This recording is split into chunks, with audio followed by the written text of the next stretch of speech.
There was a time when you could not talk about HBCU bands without talking about Georgia. And you couldn't talk about Georgia bands without talking about Clark Atlanta University. Clark Atlanta University's band has come a long way. 4 years ago, they had just 20 band members. Today, they have a little over 100. Right now, they are on a mission. Hey, you know what would be awesome? If old people like me could actually understand what you're saying. All I hear was degrees, the same way I'm projecting right now, and you can hear my voice popping off the back of that building. I need the same thing from each and every one of y'all, got it? The Mighty Marching Panthers of CAU are here, we're growing, we're going to become a household name. It's the reason I take this serious. I'm not just doing it just because, I'm doing it because I love it. I have this mindset I get into where it's like, just do it. The band is such a huge part of the cultural experience of HBCUs. It's just insane to me that we have all this talent in our high schools and then they go to other states. I want to bring Atlanta back to the center of the HBCU band culture, the HBCU band tradition. The band at Clark Atlanta University is priority because it excites the community.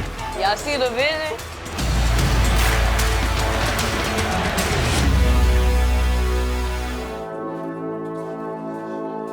Hurry up.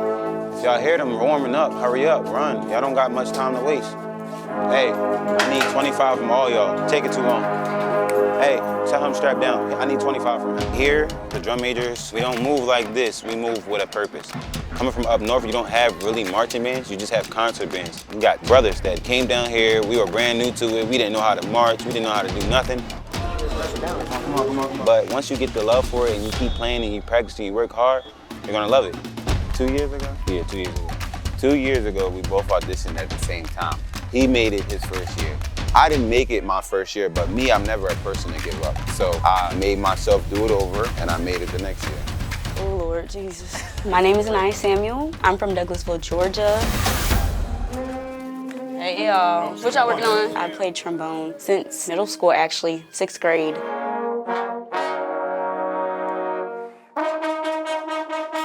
I have a suggestion, right? What's up? Once they get this under their fingers, whatever, I had a gliss right here. You got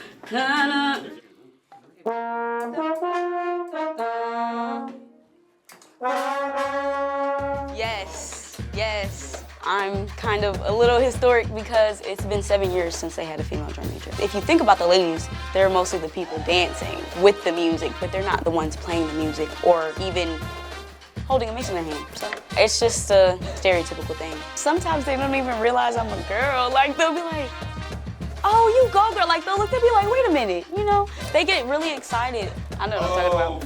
In addition to being the interim director of bands here at Clark Atlanta University, I'm also the head director of bands at Douglas County High School. Kind of have boots on the ground in both places. So that dual role, it allows us to kind of target the types of students that we want at Clark Atlanta University.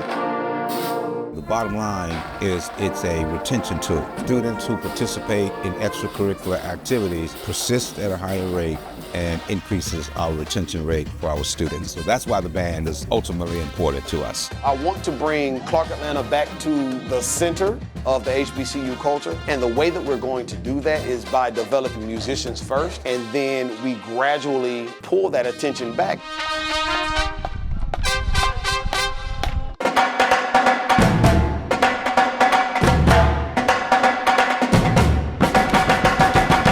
HBCU bands started emerging in the late 19th century, the outgrowth of like military band culture. They really start to formalize and become what we recognize as Black college bands around the mid-20th century. When you see these marching bands, you notice a few things, right? First, the sousaphones, the drums, and then the dance team. The main key element is the marching style. And so as we watch HBCU bands, they march with a high step. And so legs come up to 90 degrees. So you hear the drums coming from the distance, people gather, and then they make the tunnel, and the drums are rocking, and everyone comes in and they'll get up into the stands, and the whole band's like kind of rocking. You know, hey,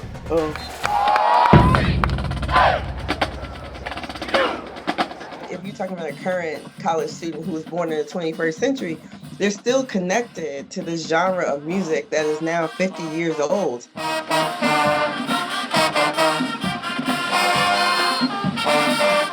And so you have this continuity of popular music, even if the band is also mixing in something that's super, super, super contemporary.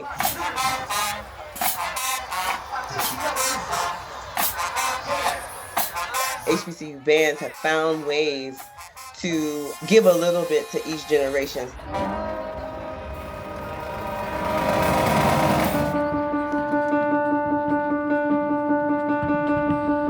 We are at the APS Marching Band Showcase, where 9 high school bands from across the metro area are taking this field to show off what they got. CAU is performing too. They want to show off some skills, but they also want to vie for high school students' attention and get folks to come to CAU. To recruit the members that are necessary in order to grow this band, we need to be visible at as many high school events as possible. Catch y'all at the high school band day, brother. Oh yeah, we gonna be there. Yes, sir. We gonna crank it up, baby. All right. Absolutely, absolutely. I recruit for the band the same way a D1 football coach might recruit for the football team. They have to have FaceTime. They have to know what the school has to offer them, and they have to know that they're entering into a situation where they're a family and not just a number. So part of that strategy is to make us viewed as accessible to the high school student. I met Anaya as a freshman high school student, very talented trombone player. I saw leadership in her from day one. He's helped me through my journey from high school to here. He hooked me up with my scholarship. Anaya is a great person, and that greatness washes off on the people around her just through sheer virtue of osmosis. And that's the type of leaders that we're trying to develop. You look at a lot of your SWAC schools, your FAMU, your Southerns, your Jackson State universities. If you look at their section leaders, you look at their leadership, you look at the strongest leaders in their program, and they're from Atlanta schools. They're from your DeKalb counties, they're from your Douglas counties, they're from your Fulton counties. And the question is, why are the Georgia students going to other states?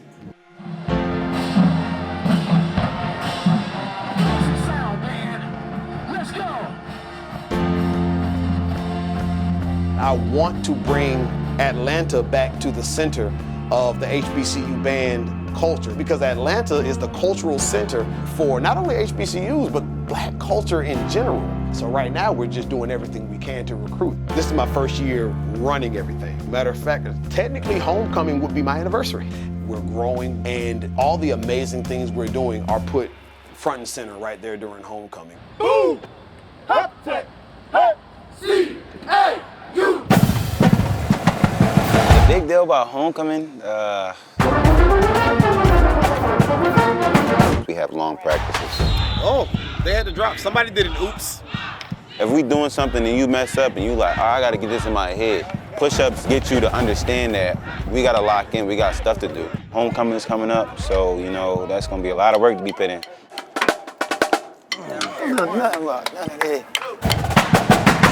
At any HBCU, homecoming is not just a game.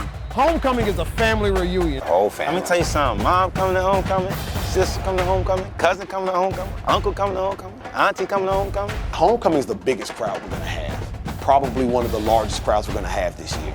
It's just something about the Panther pride we have here. It's infectious, and honestly, when you really get into it, you can't not get into it. Especially at HBCUs, homecoming is an opportunity to reflect upon a time where you were at a place where you were celebrated and not just tolerated. We finally made it to the big homecoming game. It's time for Clark Atlanta University's band to show everyone what they've been working on. Last night, they were up way past midnight rehearsing just to make sure they got this right, so today is a really big deal. I know we've put in the work. Intellectually, I'm confident that everything is going to go well. But the prepper in me is making contingency plans on contingency plans on contingency plans for everything that could possibly go wrong. Halftime is our time to show off on the field, and we're going to put on a show for them.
Bring it in. Oh, man. So you got my mom, you got my little sister Madison, you got my nana, you got my stepdad right here, Donald. You got me. How you feel about your last homecoming? Good. I'm straight.